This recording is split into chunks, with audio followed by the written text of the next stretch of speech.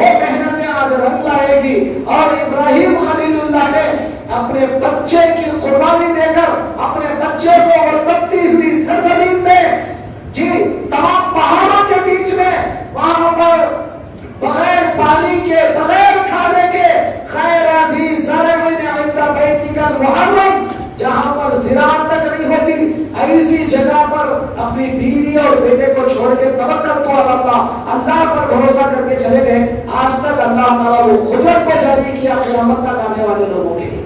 اب قیامت تک آنے والے لوگوں کو درس کیا ہے؟ اللہ پر اگر کوئی بندہ بھروسہ کرے گا اللہ اس کے بھروسے کو نہیں توڑیں گے. اللہ برابر اس کی حاجت روائی کریں گے, برابر اس کا کام کریں گے.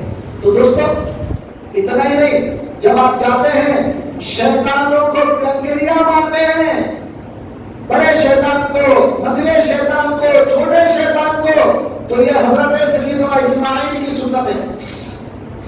جب قربانی کا مسئلہ آیا اللہ تعالیٰ نے ابراہیم کو حکم دیا کہ اسماعیل کو ذبح کرو. انشاءاللہ واقعہ بعد میں سنیں گے آپ, میں واقعہ نہیں بتا رہا ہوں. جب اسماعیل کو ذبح کرنے کے لیے لے جایا جا رہا تھا تو اسی مقام پر ایک مقام پر شیطان آیا, چھوٹا شیطان, چھوٹا بچہ, چھوٹا شیطان. اسماعیل کو کہا کہ اسماعیل ہوش میں آؤ, تمہارے باپ تم کو مارنے کو لے جا رہے ہیں, قتل کریں گے, تمہیں ذبح کریں گے. پتھر دے وہاں پر, وہ پتھر لیا, 7 کنکریاں چھوٹے چھوٹے اور شیطان کو مارا, کنکریوں سے پھینک کے مارا, وہ تو بھاگ گیا.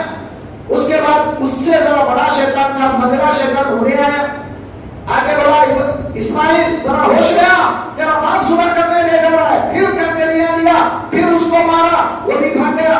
پھر بڑا شیطان آ گیا, انہیں بولا یہ بچہ کسی سے ڈرتا نہیں ہے, اب مجھے جانا چاہیے. بڑا شیطان آیا, اس کے بعد اس نے بھی کہا ارے اسماعیل ذرا ہوش میں آ, دیکھ تیرے باپ کے جو ہے آستین کے اندر چھرا رکھا ہوا ہے اور رسی رکھی ہوئی ہے, تجھے رسی سے باندھے گا, چھرے سے ذبح کرے گا.